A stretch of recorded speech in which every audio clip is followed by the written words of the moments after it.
lost.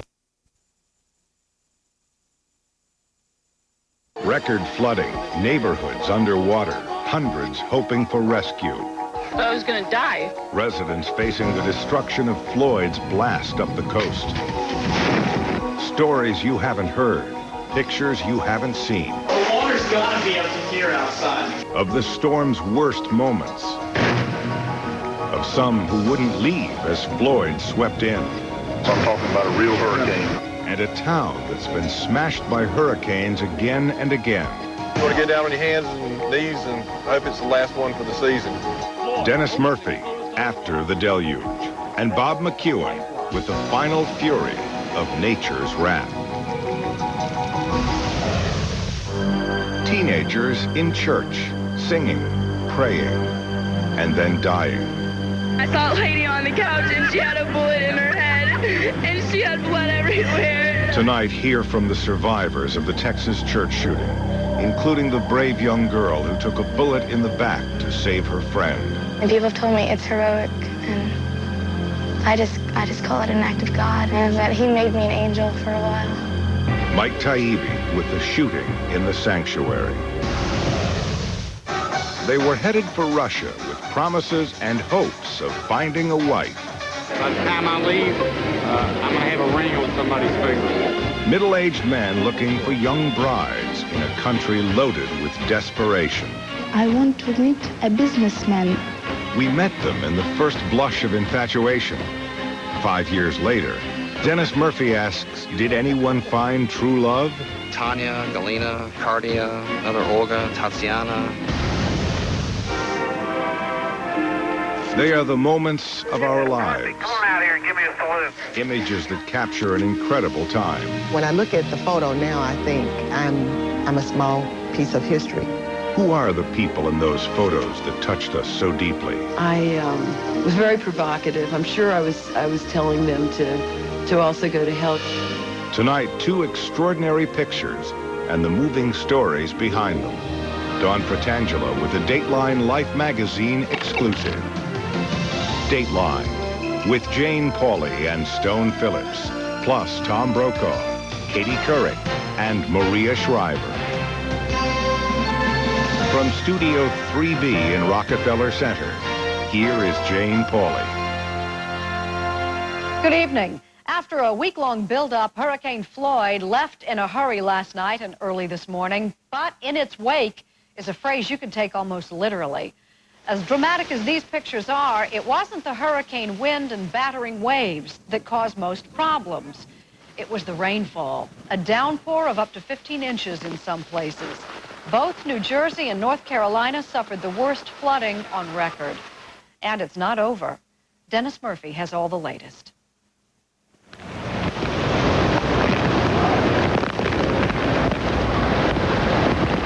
Hurricane Floyd will be remembered as the great rainmaker, the one that made the creeks and rivers rise and pour into homes and businesses from North Carolina to New Jersey, all the way to Providence, Rhode Island, before it staggered out to sea. This is shaping up to be possibly the worst flooding event that North Carolina has ever seen. In the Dunbar, North Carolina area today, Coast Guard and military helicopters were called in to rescue hundreds of people stranded by the rising waters of the Tar River, swollen 20 feet above flood stage. There are literally just too many homes. The scope of this, the scope of the area that is just completely flooded. Hundreds of miles away in New Jersey, bedroom communities of New York City, it was the same. Homes submerged, second stories with a river running through it. And we just showed you somebody apparently signaling from a house, apparently needing rescue. And I have requested that the president declare us immediately a disaster area, a significant disaster area, because we've just never seen anything like this. In crippled Bound Brook, New Jersey, a fire at a motorcycle store burned out of control, torching a block of shops. Firefighters frustrated by their inability to get to it. And firefighters are right now, it appears as though they're just in effect giving up on this section of stores and letting it burn through. Hurricane Floyd may not have been as rough and tumble as advertised, but to the hundreds of thousands of people on the East Coast without power, underwater, grieving for the victims, it was bad enough, thanks. The satellite photos of the approaching hurricane, that monster, were enough to scare you out of your wits. Folks along the Carolina coast have to take this one very seriously. And the where will it hit first question was answered at 3 a.m. Thursday morning. Cape Fear, North Carolina. Nearby Wilmington, shellacked with 16 inches of rain and 110-mile-per-hour winds. 4 hurricanes in 3 years? Come on. The Carolina coast is hurricane weary, used to getting kicked in the teeth. But at first light, it was apparent that wind damage had been mercifully light. Power outages and local street flooding was more a nuisance than a catastrophe. Looks good. We came through like a champ. Surprised? Thank the good Lord. Yeah, I'm surprised. Really thought we'd have more damage than we got. This time, it wouldn't be the shoreline towns that took the heaviest shots from a hurricane. It would be inland, west of the storm's eye. But few would realize that as the storm plowed north. We have a hurricane warning that extends from Cape May, New Jersey up to Manasquan. The hurricane hadn't broken up over North Carolina, and now it was lining up on the northeast corridor. The uninterrupted chain of cities and suburbs from Washington, Philadelphia, New York, Boston. Thursday morning, New York Mayor Rudy Giuliani took the warning seriously enough to put the city on a full disaster alert. We've asked commissioners to use their discretion to release non-essential, non-emergency personnel. Get home, get in place, hunker down, and spend the rest of the day until tomorrow there. The media drums were beating. TV, news radio, the internet. It's coming, and it's bad. New York City was especially twitchy. Would the storm hit during the evening rush? Just 3 weeks before, a 2-hour morning downpour had paralyzed the city's transit system. What would a full-blown hurricane be capable of? We're a little worried about what's going on. We're wondering if we shouldn't have bought a pump for the basement, which we haven't done. Places of business let their employees go home early. Schools were closed. On it went. Boiling wave action chewing up the beach. In Baltimore, the mail did get through, but barely. Non-stop rain played havoc with trains in Philadelphia. By the time Floyd reached Delaware, its signature was known. The winds wouldn't be that bad, but the rain was absolutely horrendous. More water than the storm drains could handle. And in Delaware came one of the storm's tragedies. 2 little girls playing near a creek were swept away to their deaths. By 3 p.m. Thursday, it was still a marginal hurricane. Winds peaking at 75 miles per hour. The swirling bands of the storm knocked over power lines, blew out transformers. 1.4 million people were without electricity from South Carolina to New Jersey. Manhattan's river drives on the east and west of the city were closed down by flooding. Suburban New Jersey, like inland North Carolina before it, was taking the brunt of the early evening rain. A pasting that would have consequences come the morning. Just to the north in Rockland County, New York, a dam collapsed. Meanwhile, the eye of the hurricane was back over open water, moving faster, but also losing its form, its punch. At 5 o'clock Thursday, as it passed offshore of Atlantic City, New Jersey, Hurricane Floyd was busted in rank, downgraded to a tropical storm with top wind gusts in the 60-mile-an-hour range. New York City would be next. The remains of Floyd gusted into Times Square just in time for the theater curtain on Thursday night.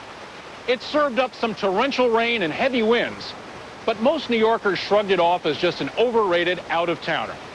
Floyd opened and closed on Broadway the same night. It was on into the night, into New England, a soggy, windy mess of a storm. But Floyd was history.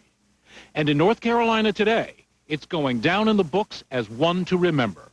Right up there with Hurricane Fran, which was a doozy. We know there are people stranded. We know that many of the rivers that have flooded have not yet crested. We have major search and rescue operations going on. It has been a day for helicopters and boats. People scrambled onto rooftops, into trees to get away from rising rivers. We've been here for 16 years almost, and we said a creek would never do this, and it did it finally. Dateline's Hoda Kotb in Jacksonville, North Carolina, captured the shock of residents who woke to find there was more to this hurricane than wind and pelting rain. A lot of people thought the worst was over, Turns out they were wrong. The floodwaters from those heavy rains rolled through this rural county, inundating homes and severing the county's major roads. Entire towns in North Carolina and in New Jersey are cut off tonight by river waters that won't even crest until tomorrow, when they will break all flood stage records. By this evening, 300 people had been rescued by helicopter in North Carolina. Chopper teams are swooping down into rural properties and evacuating entire families. More than 1,000 people, according to state officials, are still waiting to be rescued. Statistics, only preliminary, show Floyd tonight as a $3 billion plus storm, the killer of at least 29 Americans. Now it's gone, and not a moment too soon. You could call it the hurricane capital of the country. In recent years, no single community in the United States has taken more direct hits from a hurricane than Wilmington, North Carolina. Think about this. People there have seen 5 hurricanes in just 3 years. Bob McEwen was there this week when Floyd paid a visit. Okay, this is it. We have to do a collective prayer for this entire community now. Last year, it was Hurricane Bonnie. Last month, Dennis. This week, it's Floyd. Prepare for the worst, and I guess hope for the best. On the nearby island of Wrightsville Beach, 6,000 people make their homes, none more than a few blocks from the ocean. I don't know if you'd want to live here unless you were really into weather. George Elliott is the meteorologist for WECT-TV in Wilmington. For people who see as many hurricanes as those who live here do they tend to take them more or less seriously because of it? Actually, more seriously. You get the message, and it's better to be safe than sorry. It all makes Police Chief Joe Noble's job a bit easier. Wednesday morning, with Floyd just over 200 miles away, the chief and his officers began telling residents to evacuate, warning police would not be there to rescue them during the storm. This may be their only link to the mainland, but the people who live on Wrightsville Beach pretty much take this bridge for granted. Not today. Today, this has become a lifeline, as they've watched Hurricane Floyd take dead aim right at them. And the bridge now presents a very simple question. Do you stay, or do you go? 90% of the Wrightsville population went. They heard the warnings, saw the massive storm, and took shelter on the mainland. 3 subjects that are going to be staying. But by early evening, the residents of this apartment, half a block from the beach, had not left. Police department. If you're the man in charge of public safety... But look, when it gets bad, we will not come back to get you. Dave, Ryan, and Ruger are a bad dream come true. I don't think it's going to be as bad as everybody thinks it's going to be. We studied some meteorology in school. And the boys at the beach decided to roll the meteorological dice and stay. The police took their names and next of kin. By Wednesday evening, Floyd had begun to move on shore. It's about 2 a.m. and Hurricane Floyd is finally beginning to flex its muscles. There is no single more powerful force on the face of the earth than a hurricane. Even a moderate one possesses so much raw energy. It's estimated if you could find a way to harness it, you could run every electrical appliance in the U.S. non-stop at the same time for 3 years.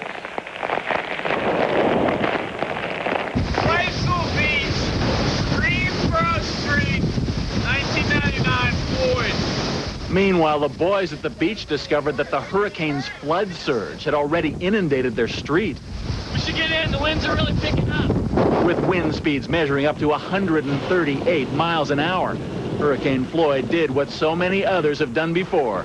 It looked Wilmington right in the eye, then turned out the lights. Look, the water's got to be up in here outside. It was about that time the boys at Wrightsville Beach were having second thoughts. Hey, what are you doing? Stupid? By daybreak on Thursday, Floyd was leaving Wilmington behind, and Police Chief Joe Noble rolled back over the bridge to see what was left of his island. What's your worst fear? That we'll lose human life. But Wrightsville Beach had mostly been spared. Throughout the Wilmington region, even with one dead, tens of millions of dollars in damage, and the worst flooding in local memory, the toll taken by Hurricane Floyd was still far less than anyone had feared. You want to get down on your hands and knees and thank God. And Hope it's the last one for the season, and hope you don't see another one. For the remainder of the hurricane season, you'll be able to keep track of future storms by visiting a page called Storm Watch on our website. Our address is dateline.msnbc.com. This is Dateline Friday for September 17th, with reports tonight from Mike Taibbi, Dawn Fratangelo, Dennis Murphy, and Bob McEwen. Still ahead, He just kept shooting, and he'd stop, and then he'd shoot some more. the survivors of the shooting in the sanctuary, and a dramatic interview with the young teen who risked her life to save her friends. My first thought was I was going to get shot. On September 24th... What kind of doctor are you? PhD, psychologist. Not a real doctor. That's right, the fake kind. Don't miss Mumford, the best reviewed comedy of the fall. Feel free to lie down. I'll fall right to sleep. I think it's too soon for me to be sleeping with you. Heartwarming, funny, and touching. What do you think's wrong with her? She's gone weird is what's wrong with her. It's hilarious. A wonderful film. You've fallen in love with one of your patients? Doc, it's not me, is it? Mumford, rated R. Sneak Saturday in select cities.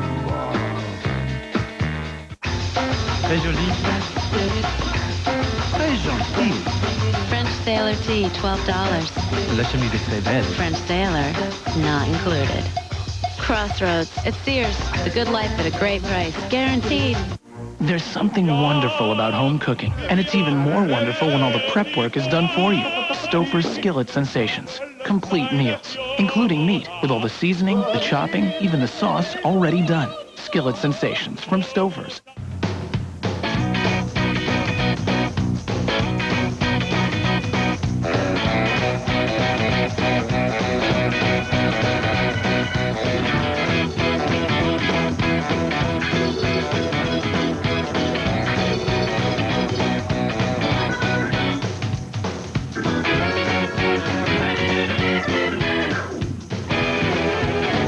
Introducing Blue from American Express, a whole new kind of credit card.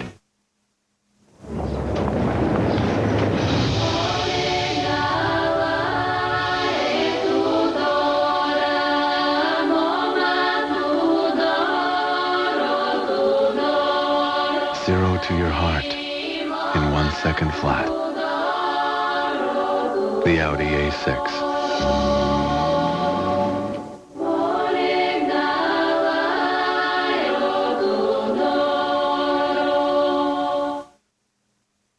It's an extraordinary week on Today. Amy Fisher's first interview since her release from prison. Paul McCartney, Barbra Streisand, and Live on the Plaza, Sting. Next week on Today. Okay, with AT&T's new one-rate 7-cent plan, now your calls all day, every day, are just 7 cents a minute. Yeah? What about those nickel plans? Okay, it's not always a nickel. It's not.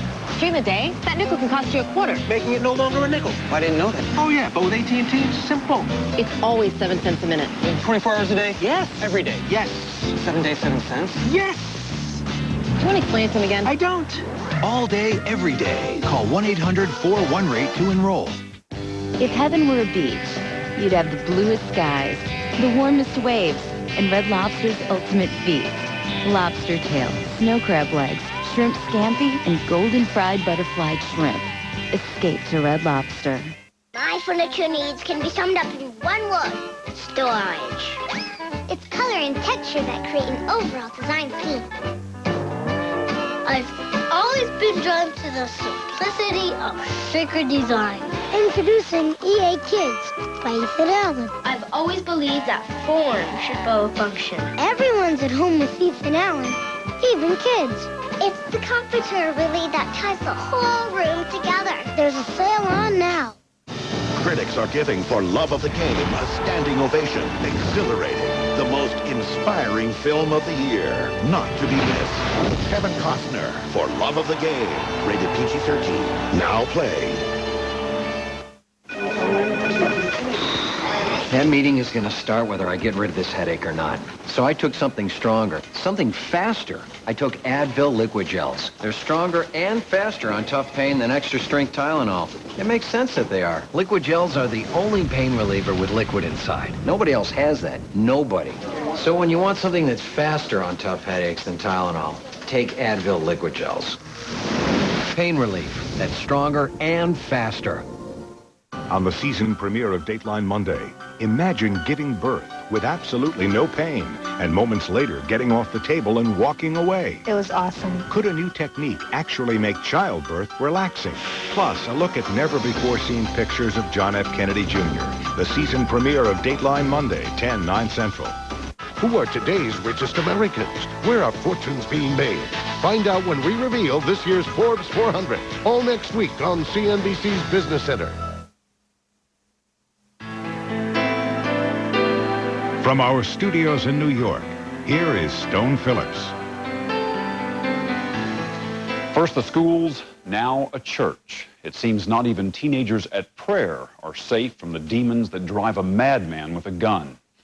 The sight of someone shooting within the sanctuary of the Wedgwood Baptist Church Wednesday night was so unreal that at first many of those Texas teens were convinced it was a cruel joke. Tonight, stories from some of the survivors. We'll hear from one of the heroes of that night, a girl who risked her life to save someone else's. Here's Mike Taibbi. Okay,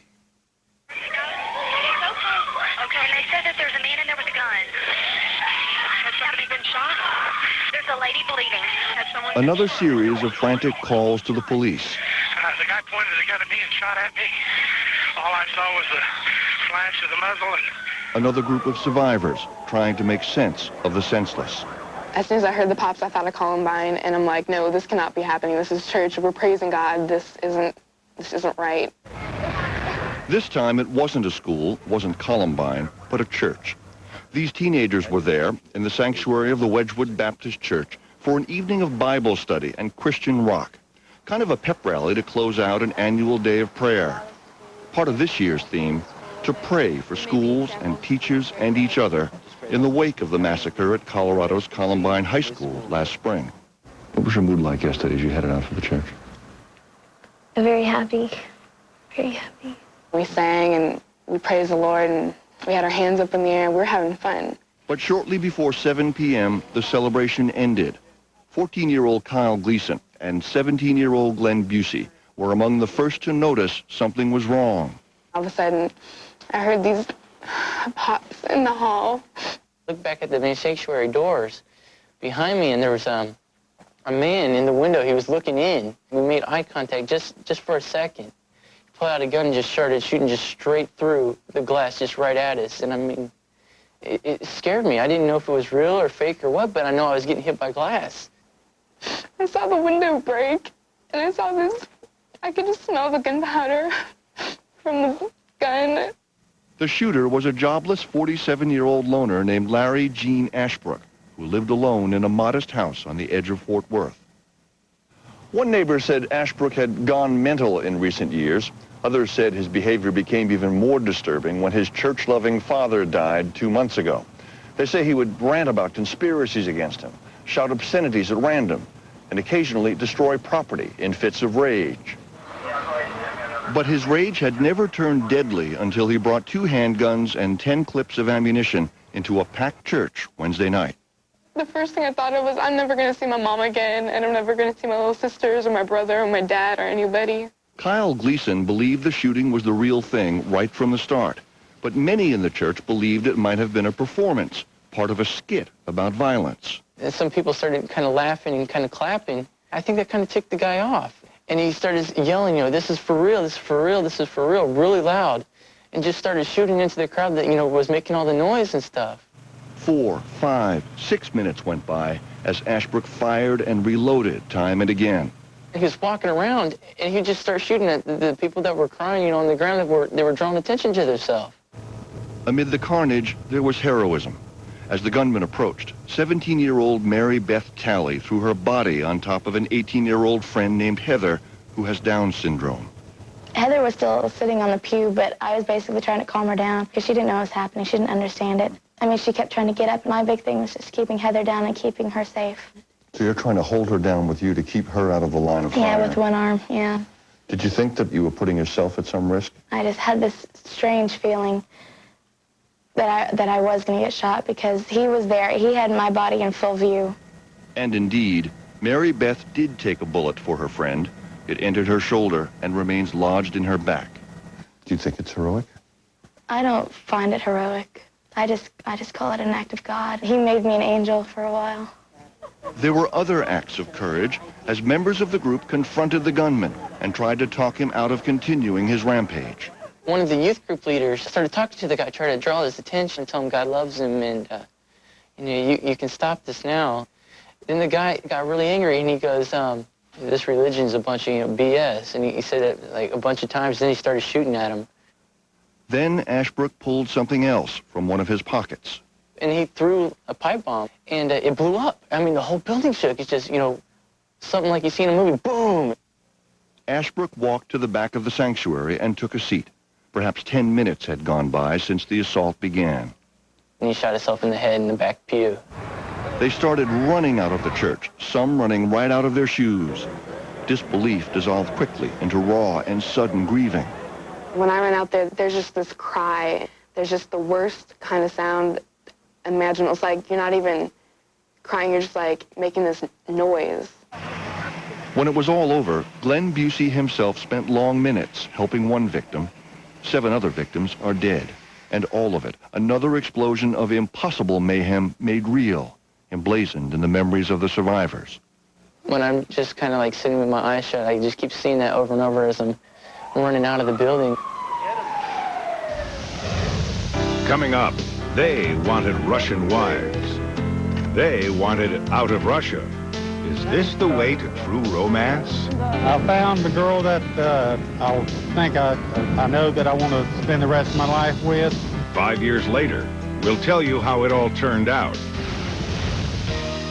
Plus, they are images that stay with you, pictures that bring back memories of some turbulent times. You had to just stand there and take the pressure of that hose. The stories behind extraordinary photos, a Dateline Life magazine exclusive.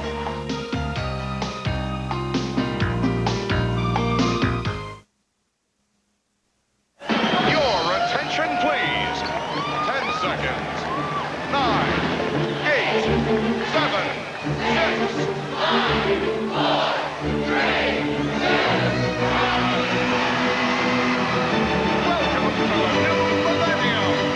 For the only other person in the world, a diamond. Show her you'll love her for the next 1,000 years. A diamond is forever. De Beers. Critics are giving For Love of the Game a standing ovation. Exhilarating. The most inspiring film of the year. Not to be missed. Kevin Costner, For Love of the Game. Rated PG-13. Now played. You drag it, you bat it, drives you mad, but you can't get at it. Say goodbye to dirt, dust, and hair with the new Pledge Grab It Sweeper and Claws. Because Pledge Grab It Claws are electrostatically charged to grab the stuff brooms and vacuums may miss. You want to nab it, go on and grab it, so fast and light it could become a habit. Grab it! And get rid of dirt, dust, and hair for good. New Pledge Grab It Sweeper and Claws. Grab it! Hair color this great after 33 days? No touch-ups. It's new Superior Preference from L'Oreal. Now with weekly conditioning treatments, my color won't fade out. From the day I color to the day I color. 33 days and counting. New Superior Preference from L'Oreal. Steering so precise. We're still trying to find a word. More precise than precise. Intrigue. With state-of-the-art steering and suspension systems. Intrigue by Oldsmobile. Start to command performance. Start something. From the creator of Law & Order, a second Law & Order series. Law & Order, New Faces. How many women? 67. How many are still alive? Law & Order, Special Cases. I hate him for what he did to you. Law & Order, Special Victims Unit premieres this Monday at 9, 8 Central on NBC. Monday, Lifeline. Some say it's good medicine, using disposable medical instruments more than once. But how can they use this equipment again? NBC Nightly News, Monday. Now the Dateline timeline. All the following events happened during the third week of September. Do you know what year it was? Americans celebrated the 200th anniversary of the signing of the Constitution. Supreme Court nominee Robert Bork ended his Senate testimony. You're just going to be over here first thing in the morning. Huh? Hey, I won't try no cha-cha. I promise. Dennis Quaid and Ellen Barkin solved a mystery in The Big Easy. What will the future bring from Nintendo? Nintendo was trying to sell TV viewers on video games. And a song by Lisa Lisa and Cult Jam was climbing the charts. All right, what year was it? 1986, 1987, or 1988? The answer when Dateline continues. There are places and families that you never forget. Next Friday, follow your heart and believe again. A new beginning. The season premiere of Providence, next Friday, 8/7 Central on NBC. Tonight, bring on the night team. News Channel 8 at 11. It's Hillsborough's $10 million dream. And tonight, this unique sports complex opens its gates. We'll have complete coverage. Plus, he may be just a kid, but we'll tell you why this young actor is taking on the role of Frasier. And your forecast for the last weekend of summer. Bring on the night team. News Channel 8 at 11, where the news comes first. The countdown to 2000 in Pioneer Courthouse Square has begun. Second quarter figures show a strong uptick in gross revenues with a corresponding increase in pre-tax profits. The market, of course, looked upon this very favorably, and the resulting surge in our stock price brings our market capitalization to within 10% of year-end projections. To elaborate on what this means for the company, I'd like to turn the floor over to our chairman.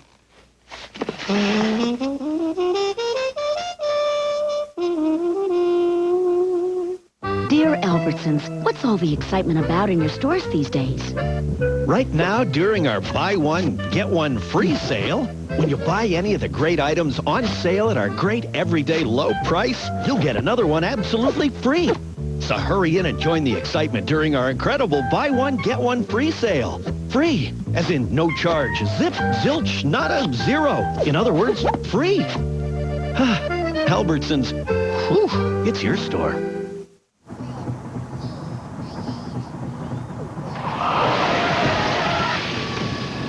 Amica, good news for good drivers.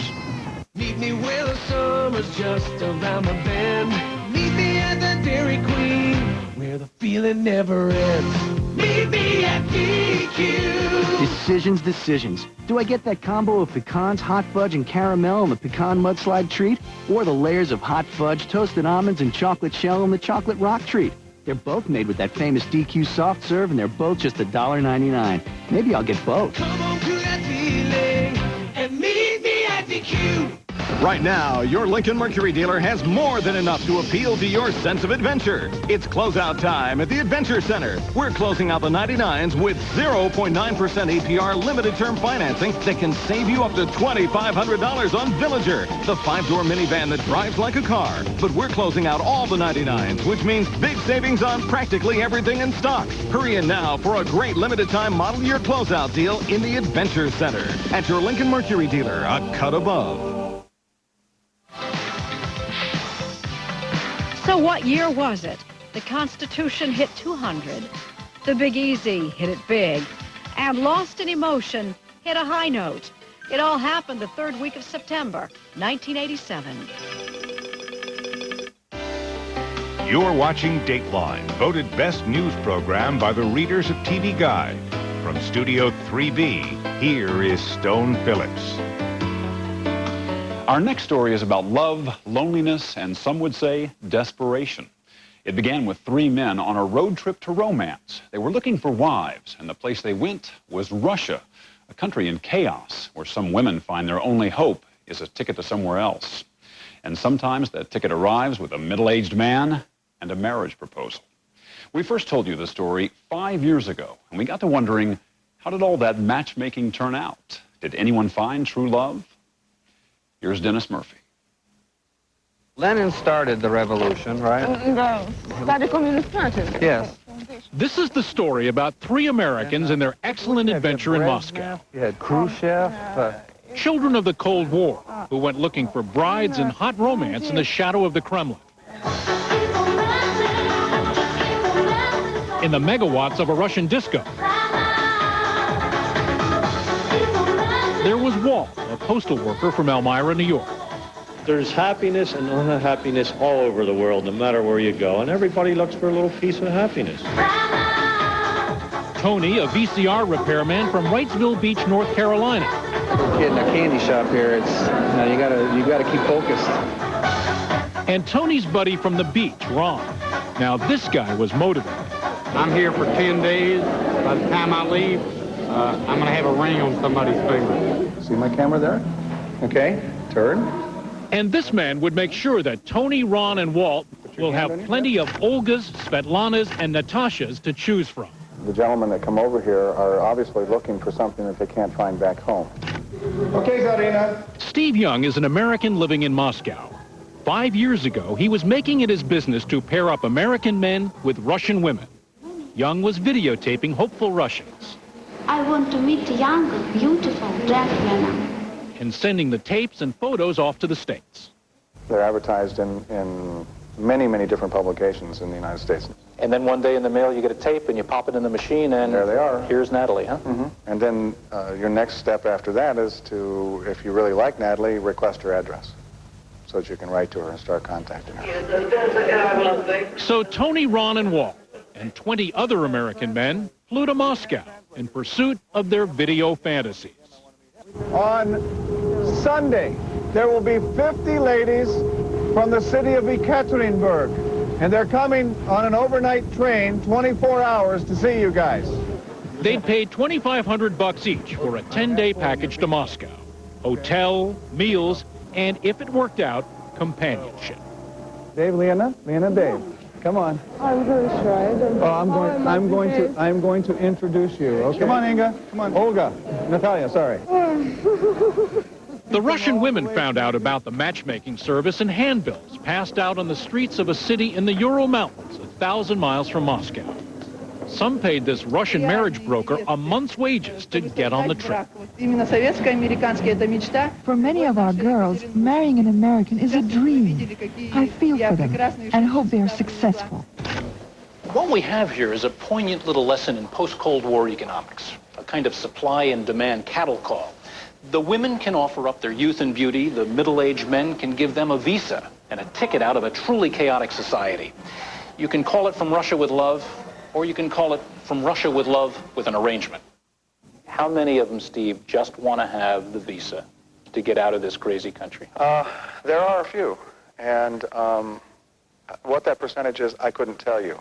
But we try to tell the men to beware, to look out for the girl that is, ready to jump out. East meeting West in a Moscow nightclub. Awkwardly. Gentlemen, once again, we want you to be sure and mix. Russian champagne helped. So did a phrase book. Tony Romyak, номер 20. Tony Romiak, the electronics repairman from North Carolina, just decided one day it was time to marry. And American women didn't do it for him. At 40 years old, if I haven't really found it in the United States, I don't think I was going to. I mean, it would have happened by now. I like younger women. I mean, I'm not really that interested in meeting women that are my own age. So, I mean, this is really the only opportunity I have, and I need to have children, so it's important to find the right girl.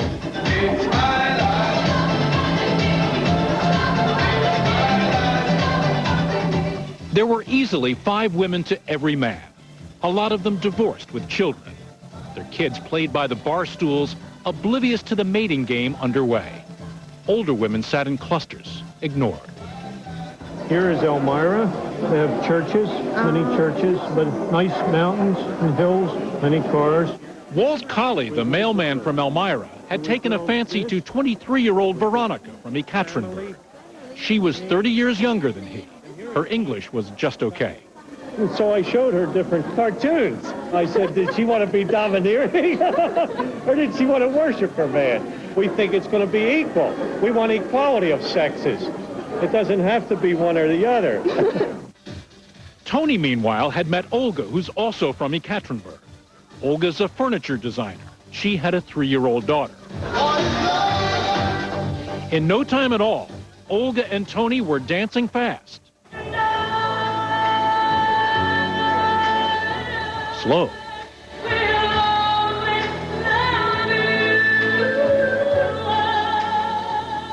She's gorgeous. I mean, I never thought it would happen like that, but it did. Steve Young said he'd seen this Russian thunderbolt strike a few couples every time he brought a group of guys in. The men that are coming over here aren't lonely schmoes. I mean, we're talking about some good-looking doctors, good-looking lawyers. Why can't they find a woman back home then? Maybe they don't like the competitiveness of an American woman. I don't know. You're telling me a lot of these American guys are turned off by what we've called the feminist movement in the last 20 years, the development, the evolution of modern American women. Could very well be. Could very well be. What do you want to know about this lady? What type of work she does? Tony's buddy Ron Buffy, the one here to put a ring on a finger, is a divorced father of a teenage girl, and at 45 said he was a retired jack of all trades. Why are you retired? You're a very young man. I made a lot of money. Angelica, one of the women who taped a video for Steve to send to men in America, seemed interested. Tell her that I live on the beach. Quicker than you can hum the theme from Dr. Zhivago, Ron and Angelica were speaking in lingering gazes. The way he sees American women, they're too modern, too masculine, too much all business. Ronald wants a family woman who would be a housekeeper, someone who'd like a quiet life. Steve, is this a little bit demeaning? I think probably in the initial stages it might have been. And one of the things that I'm trying to do personally here is take some of that demeaningness out of it. We've got to push this square. Let's go. And that's how we left them 5 years ago. Walt and Veronica making plans to get her to America. Tony off to the Urals to meet Olga's family. And Ron, the fellow who vowed not to leave without a wife, was right on schedule. I found the girl that I know that I want to spend the rest of my life with. And right now, I'd like to ask her to marry me. Angelica, will you marry me? Yes. No one really knows for sure, but immigration authorities estimate that between 4,000 and 6,000 American men find wives just this way every year. So what happened to our guys? Did they find lasting happiness and mothers-in-law in Mother Russia? Wunderbar. In a word, niet. Veronica and Walt broke up soon after these pictures were made. And Walt, who's back in Elmira, doesn't want to talk about it now. As for Ron, the self-proclaimed independently wealthy guy with a ring, I found out that she had another boyfriend living in Ekaterinburg. In Russia, huh? Yeah, in Russia. The guy kept calling the house, and I got my interpreter to listen in on the conversation, and she said that she was going with a guy, and that she was just kind of more or less using me to maybe get out of Russia or something, and that's not what I wanted. Did Angelica keep the ring? Yeah. but there were more where that one came from. Ron made 2 more bride hunting trips to Russia, and through personal connections, he eventually met and married a Russian woman, 20 years younger than he is. After 4 years of marriage, Ron is as happy as a clam. It's probably the happiest that I've really ever been. And how much is your Russian wife part of that? Oh, she's every bit of it. But Ron's new bride told Dateline she felt she'd been misled. Ron didn't tell her that he'd had a vasectomy and couldn't father any more children. He didn't tell her up front that he'd stopped working because he had muscular dystrophy, a potentially crippling disease. And he didn't tell her that that house on the beach was actually on a dirt road, more than a mile from the ocean, and it belonged to his mom. Did you put a little bit of extra varnish on the story of your life and what you could offer her, Ron? No, because I told her mother, and I told her that she'd never have to worry about a roof over her head, never have to worry about food in her mouth, or never have to worry about clothes on her back. Ron's wife not only refused to go on camera to talk about her marriage to Ron, she asked us not to show her picture or mention her name. Is he going to keep working, do you think? Don't know. don't know. Look, I hope you guys work it out if there is any difficulty, but if it doesn't work, Ron, Well, she'll go her way. would you go to bat again? Would you go back over? Yeah, I'd go back. And so would Tony. If I had to do it all over again, I'd do it in a drop of a hat. In fact, after his romance with Olga fizzled, Tony actually moved to Moscow for a while and met many women on his own. He says he had a great time and fell in love often. Tanya, Galina, Kardia, another Olga, Tatiana. That's pretty much the group. There's lots of Olgas, so that could include several different women. There was also one Alla. She even came to visit Tony in the States, but that didn't work out either. Nowadays, the VCR repairman who couldn't wait to get married is a fishing boat captain back in North Carolina and ready to remain a lifelong bachelor. I'm 46 and just can't find anybody who'd want me at this point. And remember Steve Young, the Moscow matchmaker? Well, it turns out he is wanted, literally. Back on the bus in Moscow, Young told the guys he was living proof that they could find love with a perfect stranger. According to his brochures, Young himself had married a Russian. Is this your first wife? Your Russian present wife is your first wife? She's a crackerjack, too, boy. In fact, Steve Young left at least 2 ex-wives and 5 children behind in the United States. And an unpaid long-distance phone bill for $7,000 on an account he'd opened up in one of his children's name.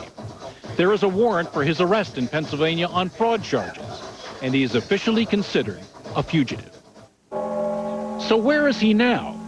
With the help of some disgruntled former business partners, we tracked Young down and found him still living in Moscow. He's no longer with the brochure bride, no longer in the matchmaking business, and no longer willing to speak with us. Of course, some things haven't changed. American men of a certain age still come here for romance amid the ruins of a revolution gone bad. Young Russian women are still desperate to leave their chaotic country. There's still money to be made in the dimly lit discos of Moscow, places where it's easy to believe in the power of a passport, perfume, and a pretty smile.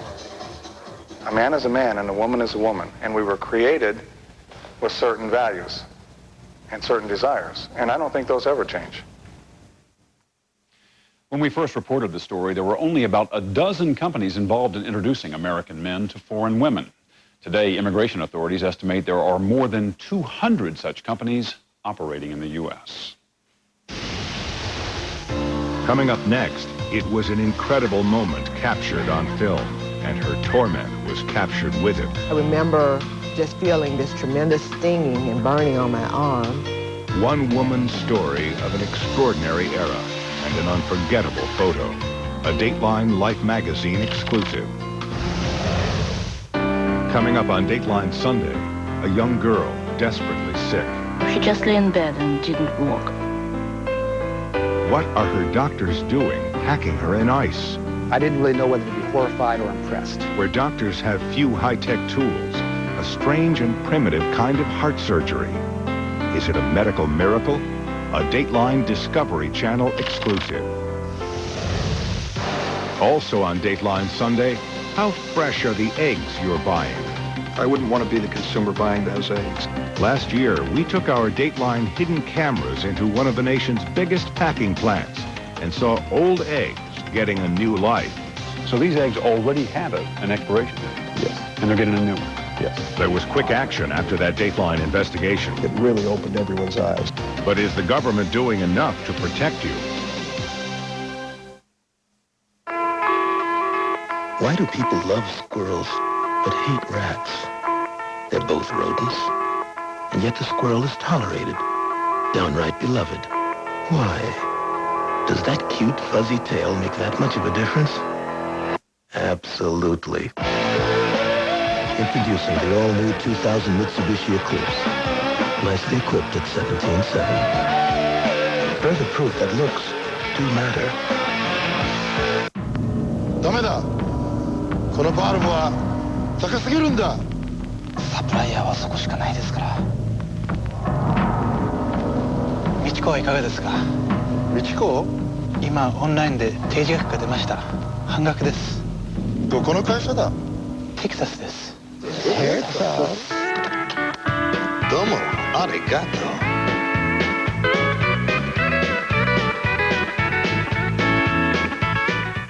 It was an exciting day at Pop's Secret.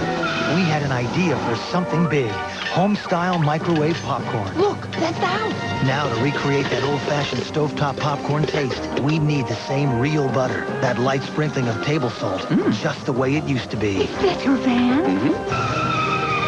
Well, we did it. Home-style taste just like the kind cooked on the stove. From Pop's Secret, perfect popcorn is our passion. Now try extra butter, too. Later on an all-new Tonight Show, Frasier's David Hyde Pierce reveals that acting can be a grueling occupation. My job was to fondle her. So I did. Plus, from the new Law & Order series, Mariska Hargitay, and Kevin plays the dating game. I think once number 3 gets over the initial shyness, she'll be fine. Then on Conan, Jenna Elfman, all new tonight. Saturday, the Fighting Irish of Notre Dame look to get back on track when they face one of their oldest rivals, undefeated Michigan State. Saturday at 2:30 Eastern on NBC.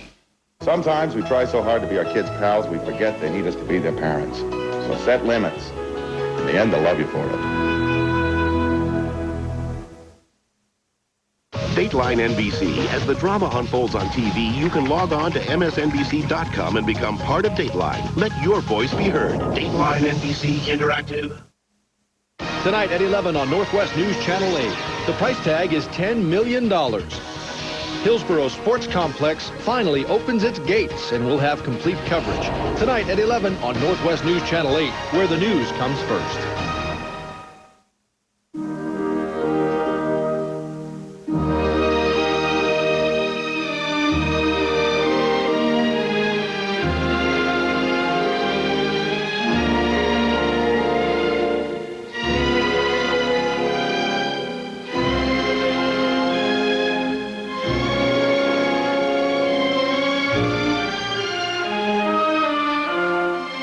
Introducing Blue from American Express, a whole new kind of credit card.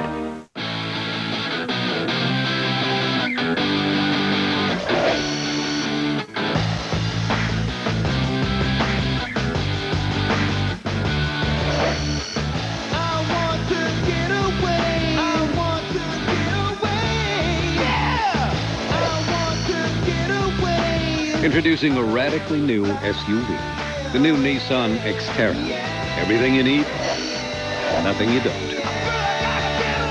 What a 10K run does for the body and a 10-day vacation does for the soul, 10 minutes of blow drying does for your hair. With heat-activated Thermosilk, you can improve your hair's condition. Thermosilk, where there's heat, there's healthy hair. Conair has lots of ways to improve your style. But this is what they recommend to improve your hair. Heat-activated Thermosilk. Where there's heat, there's healthy hair. Welcome to My Mailboxes, etc. You know, this may look like a regular mailbox, but let me tell you the secret. You get a street address, not just the P.O. box number. That means we can sign for your FedEx shipment and other packages. You get an entire support staff. Where else are you going to be able to call and check your mail? I mean, come on, who's going to do that for you? We'll also forward that mail anywhere in the world. Mailboxes, etc. We're making business easier. We're making life easier. Can your mailbox do that? There are some photographs that forever symbolize an era. Images so poignant they touch hearts, or so powerful they touch a nerve. Life magazine is devoting a special issue to those moments, frozen in time, that capture the times of our lives. Tonight we focus on 2 of those photos to meet the people in the pictures and explore the stories behind them. Here's Dawn Fratangelo with a Dateline Life magazine exclusive. Come on, all of you big strong men, Uncle Sam needs your help again. Got himself in a terrible jam way down yonder in Vietnam. I really just start crying when I look at it. I was so earnest in my intent, and I was really pleading with them to please pay attention. The next stop is Vietnam. Out of Cambodia! No more bombing! Out of Vietnam! It was 1967. Jen Casimir of Maryland was then 17.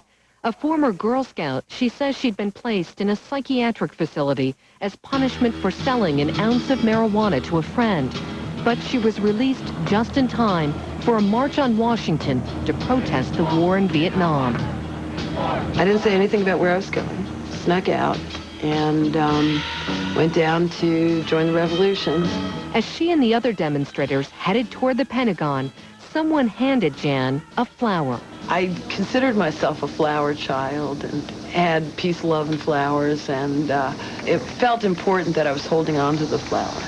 Armed National Guardsmen blocked the path of demonstrators. A photographer caught sight of Jan, seen here in the contact sheet, and began to snap as she dared to approach the soldiers. I got into a Jesus Christ-like pose saying, you know, if you want to kill me, then do it. I was very provocative. I'm sure I was telling them to go to hell because I felt like they were part of the war machine. As the photographer continued to shoot, Jan suddenly stopped her taunting. I was shocked. And in that instant of shock, a photograph for the ages was born. That's when I actually saw they were just guys, neighborhood guys. I mean, I'm sure I would have dated any one of them. They were just young boys who were scared and who were as much a victim of what was going on as anybody else. In Lancaster, they've started a Girl Scout troop. No longer a provocateur, these days the former Girl Scout is trying to start a troop in a juvenile detention center. I try to just little ways be helpful. Do I get to sing? Jan has held a variety of odd jobs, but says the most rewarding job of all is parenting. And it's 1, 2, 3, what are we fighting for? Don't ask me, don't give a darn. Next stop is Let's get it live. We gonna do what the Spirit said do. What the Spirit said do, we gonna do. Oh, no. When I look at the photo now, I think I'm a small piece of history, you know.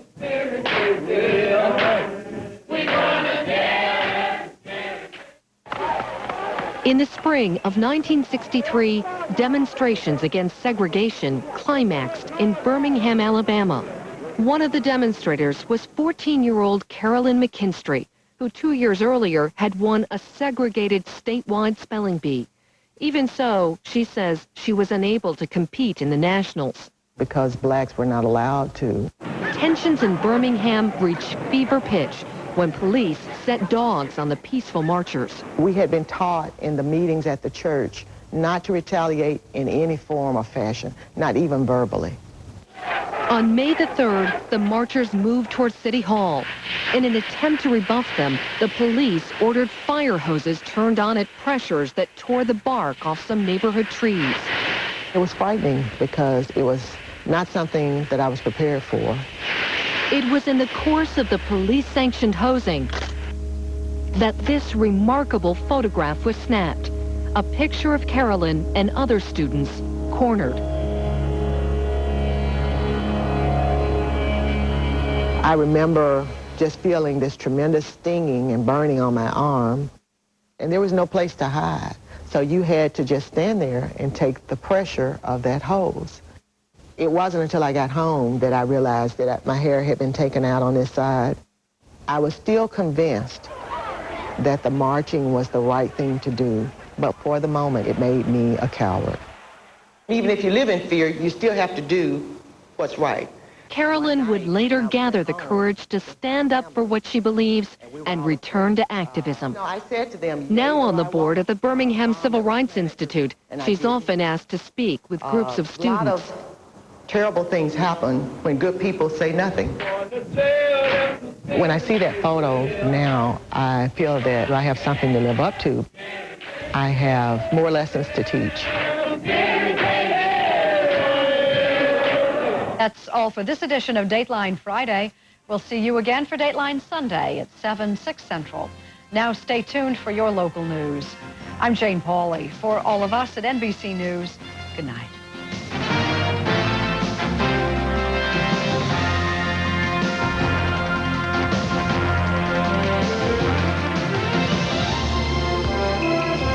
Later on The Tonight Show, Frasier's David Hyde Pierce explains how you can decorate an entire room with Emmy Awards, and Mariska Hargitay lays down the law and order, plus the tunes of Collective Soul. Your local news is next. Coming up, it's opening night in Oregon's newest stadium on what's called the largest piece of artificial turf in the world. Plus, rivers are still rising on the East Coast. Rescue teams pull hundreds of people from the floods. The news is next. From KGW, where the news comes first, this is Northwest News Channel 8 at 11. This is absolutely phenomenal. This is a kid's dream come true. It's a field of dreams in Hillsboro. A multi-million-dollar sports complex opens tonight, and it is our top story. Good evening. I'm Joe Donlin. Carol has the night off.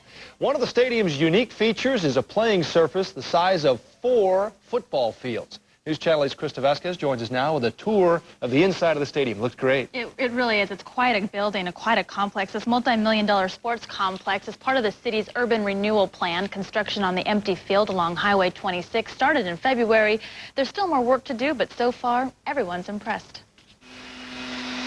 Park and rec crews work up until the very last minute, blowing dust off the walkways and polishing up some of the seats. It has to look good, because it's the debut of Hillsboro's latest attraction, a 4,000-seat, $10 million stadium. We think it's probably the nicest in the state. Said to be the single largest AstroTurf field in the world, it can be reconfigured for different sports. Separate baseball and softball diamonds, 3 soccer fields, and tonight it's football. In fact, it's Century High's home turf. I thought it's big and it looks nice and ready to play some football on it. Only thing bad about it is there's so many lines on it, you can get some confused. Everyone here watching Century's JV team take on Oregon City walked into the stadium and their mouths dropped. It was fantastic. I mean, it is really a great field. Oh, man. Yeah, and something we deserve right now. Ever see anything like this at a high school level? No. Not at high school level, no. Not in Oregon. Even the referees who see their share of football fields are amazed. My college didn't look half this good in our dreams. This is absolutely phenomenal. This is a kid's dream come true. There's more to this complex than just a massive stadium. In the back, there will be 4 baseball, softball fields made of grass. And while there's still some more landscaping work to do, that's not stopping Hillsboro from boasting about its field of dreams. City leaders plan to use the stadium complex for concerts and other outdoor activities, and in 4 years, Hillsboro's newest high school will play there along with Century. So it'll get a lot of use. Lots of high school football action and lots of outdoor activities. All right, Kristen. Thanks very much. Police are looking for a man who attacked a woman who was jogging in Beaverton today. She was running in the Tualatin Hills Nature Park just off Southwest 170th. The attacker jumped out of some bushes and hit the woman with a branch, but she was able to fight him off. The suspect is a white male with blonde hair and a goatee.